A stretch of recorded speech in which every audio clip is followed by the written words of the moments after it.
Eternity's Shadow by E. Thomas Canton. Copyright 2024 E. Thomas Canton. All rights reserved. No part of this book may be reproduced or transmitted in any form or by any means, electronic or mechanical, including photocopy, recording, or by any information storage and retrieval system, without written consent from the publisher. Credits. Voices by MURF.com. Sound effects from www.freesoundslibrary.com. And additional sound effects from www.zapsplat.com and pixabay.com. Music by www.zapsplat.com and IB Audio.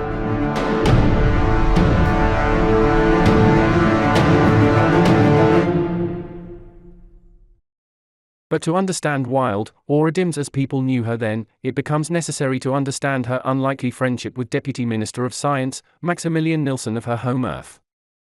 That being said, it becomes necessary to understand who he was.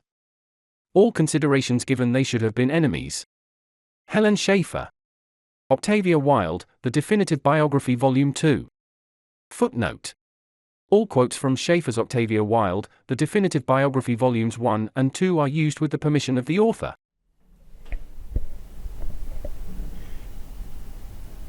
I uttered a forbidden curse. No one could hear, but I allowed it to escape only as a murmur. If anyone were listening, they would have only heard the drip, drip, drip, from the faucet. My towel couldn't clear the steam from the mirror, so I stared at my half-shaven face as the mist obscured my reflection again. The dark circles under my eyes attested to my continued lack of sleep. Large red digits glowed on the clock face. 3 a.m. I sat alone in a dark hotel room as a flashing neon street sign caused shadows of Venetian blinds to splash across the bed. No moon hung in the starless sky. People lived here, and they spoke English, but beyond that I knew nothing of that new world. Brooke died. Again. I lost my journal, but I found this small notebook in the top wooden drawer of the nightstand. By the light of a small lamp, I tried to recount what led me there before I began to forget. Angels had not heralded the end of my earth, as the Bible would have you believe. It did not come as God's vengeance upon a sinful humanity as the priests had always insisted it would. Ancient writings had not prophesied it. Chaos, war, fire, and brimstone were nowhere to be found in the final hours of planet Earth. The darkness would come at night, without a sound, and without any pain, and without any suffering. The moon would cease glowing in the night sky, but no one would notice. People went about their usual business during those last hours. They went shopping, drove to work, visited loved ones, and carried on unaware that the end of the world had come. The morning of the end saw me 3 floors below street level. Wrapped up in my insignificant problems, I never thought that something unknown waited for us in the darkness of the coming night. Something evil that would extinguish the light of over 7 billion people.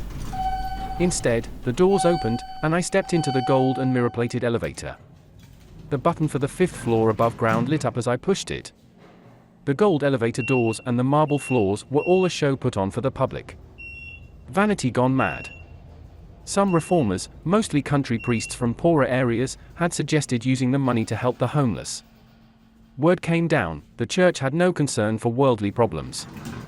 Priests would be better off preparing the souls of their parishioners for their place in heaven. Once you stepped away from the public areas, the decay became obvious.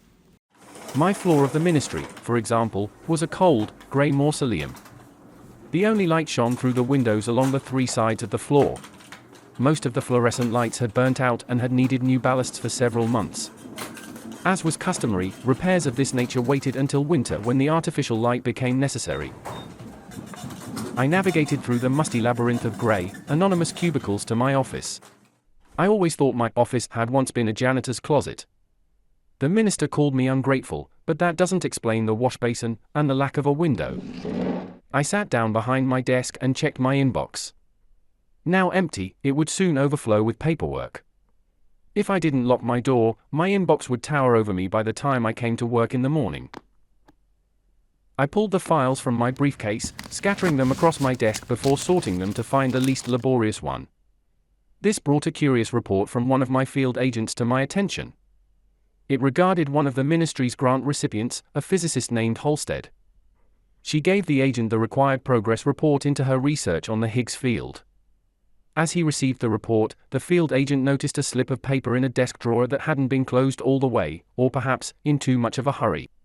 The slip contained several blocks of numbers arranged 6 digits across and 4 digits down, with another 4 blocks below them. That had raised a red flag with the agent. The church's gendarmes had already intercepted similar coded messages. This led to several prominent physicists and astronomers being implicated. In what, we were never told. We never were. All ministries, with special notation to mine, had been told to keep an eye out for anything resembling that kind of communique. The field agent had kept his wits about him, noticing that the slip of paper had a signature on it, Johannes. The name Johannes had also raised a red flag, as in Johannes Kepler. Might Halstead be a member of the heretic underground? No, it didn't feel that way. She was likely just another dissident. The field agent had no way of knowing if Halstead instigated the message or had received it. The entire situation would require further investigation. I made a note to send it to the gendarmes and pushed it aside. I shouted in my mind as I opened the next folder, "Oh, come on. Does this guy expect to get funding from the church for this? He wants to dredge this up again?" While on a dig in Ethiopia, some university anthropologist had discovered a partial prehuman skeleton, to use his term. He labeled it Australopithecus afarensis. Claiming that Argon dating had revealed the bones to be around 3.2 million years old, he wanted to open an investigation into the theory of evolution. The church had already stated many times that humanity could not be any older than 6,000 years, emerging formed as we are today. That's what they claimed. The anthropologist would either conform with the promise of funding into a less controversial topic, or he would become the inquisitor's problem. No third option existed. Wait a minute, what university is this guy from? West York. This might come in handy at my lunch meeting. I put the report into my briefcase and leaned back in my chair. Oh God, I am so sick and tired of all this. The clattering bells of the phone bellowed at me until I answered. Deputy Minister Nilsson. All right, tell the Archbishop I'll have somebody bring it to him, right away. I needed this. Now the reports from the ministry's field agents would have to wait until I got home that night, again. That was the reward you received for the hard work, extra hours, and the ritual sacrifice of a personal life. The bureaucracy was all, and all was the bureaucracy. I stepped out of the closet. Fitzpatrick. I glanced around. Where is he? What? A faceless voice rang out from one cubicle. I wasn't sure which. Go down to the records department. Don't want to. Excuse me. I don't have to. Yes, you do. Not as long as you work for my father, I don't. You want him to come down and have a word with you? No. That's the last thing I need is a fight with my superiors about their lazy, self-entitled brats. It's the only reason I took this job, because I don't have to do anything. He said. Me too. A second voice from another cubicle. I saw two hands reach above those stupid dividers and high-five each other. I sighed. Get Simmons to do it, said Fitzpatrick. I'm not doing it, said Simmons. He may work for your dad, but your dad works for my uncle. I hated these people. Oh. Fine. I want that report on that professor's grant. You know who I mean. The one who wants to study those fossils he found in Alberta, I said, making my way through the maze of cubicles. I gave it to Saunders to do. Fitzpatrick said. Saunders? Yeah, I gave it to Frobisher. Frobisher responded almost immediately. Don't blame me if it's not done. I gave it to Hudson. No, you didn't. I gave it to you yesterday. Yesterday? I said. You should have finished it last week. Yeah, Hudson, get it done. I don't care who does it. I want it in my inbox on my desk by the time I get back, I said, slamming the door behind me. Dust fell on my head. So, why didn't I fire those lazy smartasses? Why would I do that?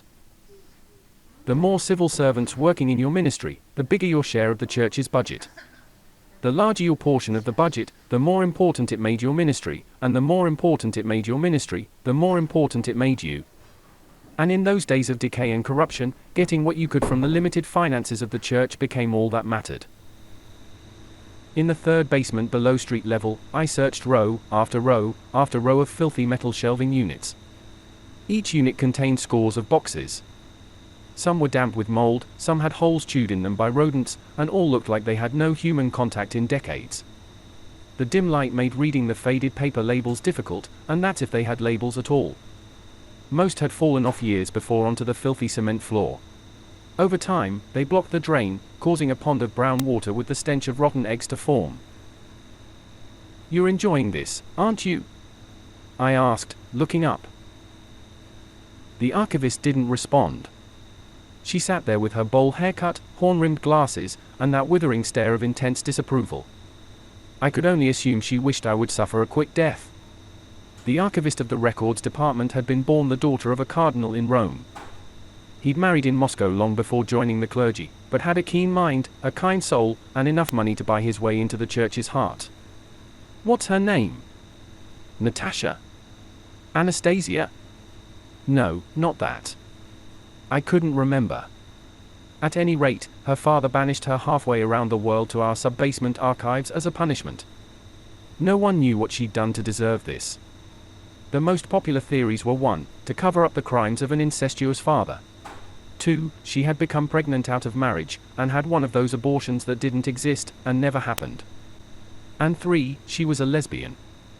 No one knew the real reason, but she had served as the Ivan the Terrible of the archives for 27 years now. God damn it. I swore out loud, knocking over an unoffending file box. That's when I heard the tapping. The distinctive rhythm of 4, repeated over and over, again and again, echoed around the cinderblock walls. I turned to find what's her name, the archivist, drumming her nails into her desk. Her stare burned. All right, I surrendered. I'm sorry. Her disapproval of me haunted her lifeless eyes. Oh, come on. The death look did not subside. Kneeling in the cesspool, I sacrificed the little dignity remaining in me, pleading to the bare incandescent light bulb hanging from the ceiling as if God anointed it his personal stand-in. Lord, I am sorry I spoke your name in vain. Please forgive this sinner for all his trespasses. Amen. I turned from the holy bulb toward the archivist to ask her if that humiliation had been enough. Without a word, the nameless one returned to her work, leaving me to re-examine the broken box I had knocked to the floor. The pages floated over the dirty cement, and I came to the only reasonable conclusion available to me. Well, I'm not cleaning this up. If the Archbishop wants this cleaned up, he can bloody well come down and do it himself. The archivist picked up the phone almost before it rang. Without saying a word to identify herself, she listened for a heartbeat, then held out the phone. I recognized the voice. No, Excellency. I can't find it anywhere. Yes, Excellency. I'll keep looking. Sorry. I surveyed the disaster that surrounded me.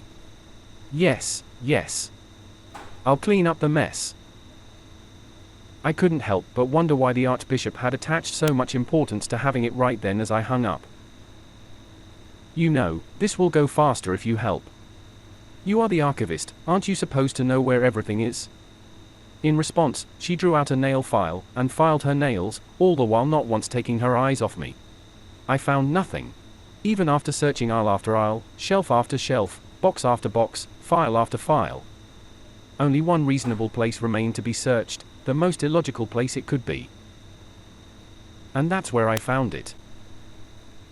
The box, like many others, lay scattered on the floor of an unfinished woman's washroom.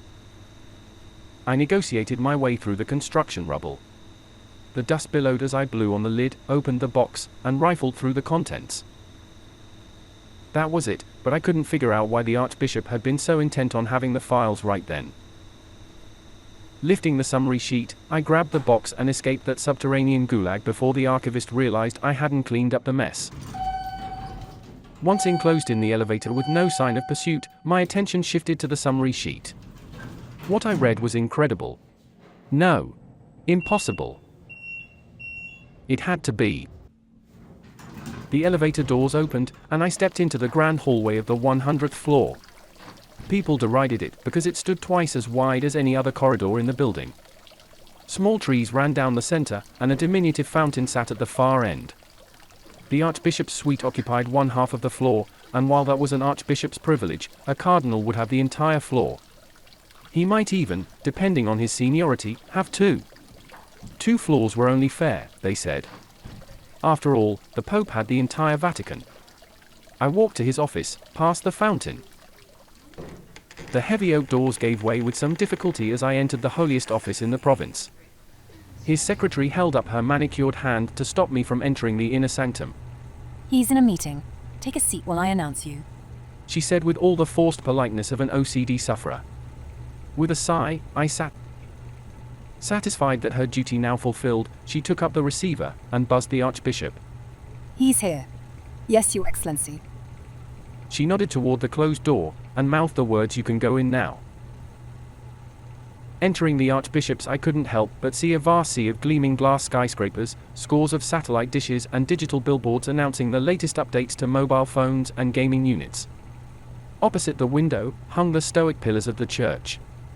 When I had first walked into that office 2 years ago, I recognized the paintings right away. As an educated art lover, I identified them as being by Raphael, the School of Athens, and the Madonna del Proto. Further along the wall were Wedding at Cana by Veronese and Salome with the head of St. John the Baptist by Luini. Not only did I recognize the paintings, but on my many visits, I had concluded that they were neither copies nor clever forgeries. They were the originals, and worth millions. Financial crisis? What financial crisis? And between Raphael and the skyscrapers sat the Archbishop behind his desk. He had been appointed directly by the current Pope, John XII, to replace his predecessor when Pope Benedict IX, John's predecessor, became politically toxic. I apologize for the wait, The Archbishop said to his guests. Still 10 years from retirement, the Archbishop's mind remained sharper than a razor's edge, and his body more fit than a man half his age. Sitting on the chairs in front of the Archbishop's desk were 2 young women. The first, Brooke, had been the subject of the file box I held in my hands. Brooke sensed me staring at the crescent scar on her forehead. She brought her hand up and brushed her hair over the scar while averting her gaze. The Archbishop kept his eye on Brooke at all times, all the while tapping his fingers with a relentless fervor on his desk. I looked at the object of his attention. Brooke sat without uttering a word while the other girl spoke, but she had still put the Archbishop on edge. Curious. That's all right, Your Excellency. The woman I would come to know as Fen said. She verged on being adorable, with short, dark hair, large brown eyes, and a sweet smile. She hung on the Archbishop's every word like a devoted accolade. My mind could not accept that these 2 young women were the geniuses the summary sheet implied. They looked far too young to do what they'd claimed. I set the box on the Archbishop's desk. that will be all. He didn't even bother to look at me. As I dragged myself out the door, I couldn't help but overhear the Archbishop. So, I was never sure about him. He said. He didn't seem like he'd make a decent husband for her. But things seemed to work out, so I guess I was wrong. She calls him her best friend. A hus friend. Brooke said. I cringed as the word assaulted my ear. The Archbishop chuckled to himself as I closed the door behind me. In the outer office, the secretary said something, but the desk clock shouted at me too loud to hear her words. I would soon be late for an important lunch appointment. Crusaders stood frozen with their weapons set to strike, or covered in a deep crimson, while their victims lay paralyzed in agony for all eternity. His brushstrokes caressed the surface, but were not masterly by any means. The colors chosen had combined well, but were still only a journeyman's effort. The scene depicted the Holy Crusaders massacring the indigenous village that had once occupied the land. It displayed a brutality blunted only by the high arching ceilings and the elegance of the chandeliers. I sat in the chair with my head tilted back, staring at the ceiling mural until a silver tray floated over me, guided by the assured hand of the waiter. A second server glided toward the table in front of me with effortless grace. He held a tray aloft with a single hand, while clearing more space on their table with the other. The tray swooped down in a clean, swift motion, close to, but not touching the table as the server placed their order in front of them. Beyond the waiter, he walked in, surveying the dining room as he approached me, and sat down. Dressed in a dark grey three-piece suit with a black necktie. He cut his thinning hair short. It grew grey along the sides and back, while it remained darker on the top. Max, He said, let me tell you how sorry I am to hear about your mother. "Thank you for coming, Jack." Once again, he looked around. Only out of respect for your loss. Given that, I don't expect you to waste my time. I'll get straight to the point. It's come to my attention that Professor McAllister is resigning. I could fill that position. You want to head the history department? If a PhD in medieval history isn't enough, my qualifications also include. You're assuming too much. We're not family anymore. I have no obligation to you. I told you and the gendarmes everything I know. Did you know her friend killed herself that same day? I know. Over 3 years later, and I still couldn't tell him the truth. What was going on between them? His voice became a wisp of smoke dissipating in my ears as, before becoming conscious of it. Mary's grave lay before me. The dry brown grass snapped like small bones beneath my footsteps. The grave markers had become strangled with weeds and choked with dirt. Few visited here, for the hallowed ground of a churchyard lay across the road. Here, the grave markers were the simplest of stones laid flat on the earth. They recorded only their name and the sin that condemned them on their cracked surfaces. No date of birth, no date of death. Only Mary Nilsson. Suicide. Don't know. I'm at work all week, you know that. I only know what she told me. Which was? Not much. Jack looked as empty as I felt when I discovered her body in our garage, sitting with a peaceful smile in the front seat of our car as if she were asleep. I had to tell him. I couldn't withhold it longer. Mary and Helen were having an affair. What? 3 years ago, I heard, through my connections at the ministry, that the gendarmes were investigating them. I mean, maybe I suspected, but... Anyway, I warned her about the investigation. That was the day before she did what she did. Jack leaned back against his chair and exhaled. He looked up at me, opened his mouth as if to speak, but stopped himself. Growing up, she would say little things. Nothing that meant anything on its own. That's why I was so happy when she married you. I don't. You did the right thing. Better she should go out on her own terms than get sent to the Inquisitors. We've all known people who'd gotten sent there, never to be seen again. I don't approve of her life. No self-respecting member of the church would, and it terrifies me to think of her as damned for all eternity for committing suicide. But I'm glad you did what you did. But the university still can't hire you. If anybody found out that you warned them, and I hired you, we're already under serious scrutiny because of the archaeology department. I know, I said. Your dig in Ethiopia. What? Right, Deputy Minister of Science. The report on what you found can go away. It could be my last act as Deputy Minister. If the gendarmes found out, I could get sent to the Inquisitors. I'm sorry, but I can't. Jack stood up. I'm sorry, Max. He walked out of the restaurant. My mobile rang. Deputy Minister Nilsson. Fine. I'm on my way. As I walked into his office, I saw that the two women had gone, allowing the Archbishop to become engrossed in the paperwork spread over his desk. He seemed unaware of my presence. The file box I'd brought on my last visit sat untouched on his desk. The unreality of what I'd read in the summary sheet had led me to believe that it would be a simple, easy-to-prove fraud. Do you think they've done what they claimed, Excellency? I asked.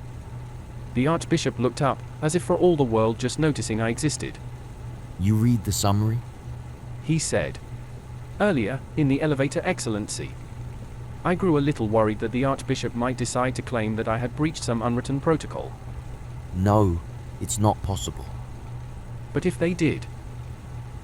3 groups of papers, all budget projections for the next year's moon launch, lay on the Archbishop's desk. One set of projections came from the Ministry of Science, the others came from 2 independent research firms, and none of them agreed on anything. In less than a year's time, the Ministry of Science would place men on the moon, and with any luck, return them safe and sound. This meant that my minister would need to squeeze the Vatican Bank for the funds they claimed didn't exist. I know what you're thinking: if my civil servants were as incompetent as most, and they were, how could the minister ever hope to accomplish such a Herculean task? Well, the reason the minister required so much funding had nothing to do with developing new technology. Instead, it had to do with the need to contract everything out. If you want something done well, don't get the government to do it. The audacity of the endeavor had caused my ministry to become the center of the universe. This came as a shock to those die-hard members of the clergy who still believed the earth was. It also meant that every other ministry hoped that, given enough rope, my minister would hang himself. For the time being, at least, he bathed in the glory of his upcoming accomplishment. It's not possible. The Archbishop said. If the bureaucracy had informed the church what they were up to, they never would have received funding. It was such a small amount of money, I said. The Archbishop went back to his business. The money isn't important. In fact, if they had received more money, someone could have caught the mistake earlier. Where did you find their file?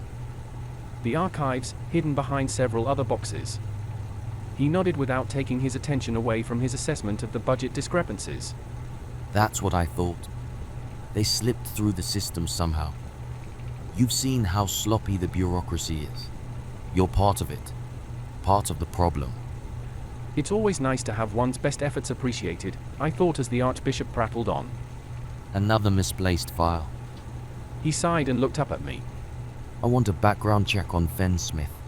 Not the other one, Excellency. Unnecessary.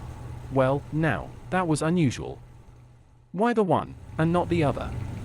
The Archbishop saw the intrigue etched on my face. I'm sure they're only after publicity. Still. He said. How long before you can have a field agent check their claim? That wasn't something I needed to think about. The ministry's responsibility lay across the entirety of Northern Americas and had 6 field agents. They had 500 people to report to.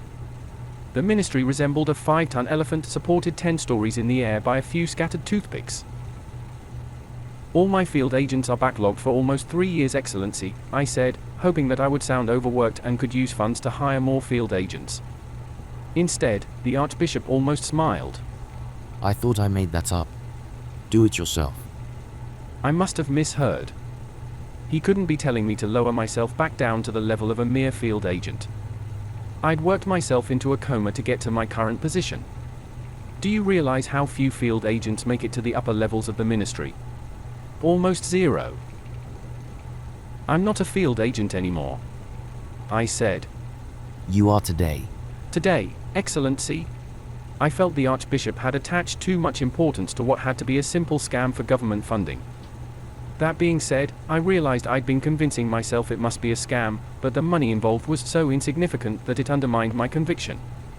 They could have asked for much more than they did, because there's nothing more that an incompetent government likes to do during a financial crisis than squander money on useless garbage. So, why did they ask for such a minuscule amount of money unless they were hoping to go unnoticed? But again, if it proved to be a scam, why would they come to the ministry and ask for permission to proceed with their experiment? Why didn't they take the money and run? If they were con artists, the con must be more subtle than any of the usual frauds we had uncovered up to then. I want a verbal report. He said. And give it only to me. Were those 2 women the super geniuses that their project claimed? If they were, this would make next year's moonshot look like a child's game. If I could attach my name to this. I accepted the summary sheet as the Archbishop dismissed me. On my latest journey down the grand hallway, I checked the address and discovered what neighborhood I'd be traveling to. I'll get mugged. The area became famous for being even worse than the rundown tenement slums on the outskirts of the city. While taking the elevator into the parking garage, I checked the contact number, a 647 area code, which meant a mobile phone. It gave me hope I could make contact. My days as a field agent were frustrated by trying to track down people who would give their office numbers, but made a point of never being there. Walking to my car, I made the call. The phone picked up, and I recognized the voice that answered, "Huss friend." I didn't want to talk with this person. Making it quick and one-sided, I told her that if she wanted to not wait for 3 years to see if her experiment worked, I expected her to be in her laboratory in 1 hour. No later. I hung up without giving her a chance to speak. The agent were frustrated.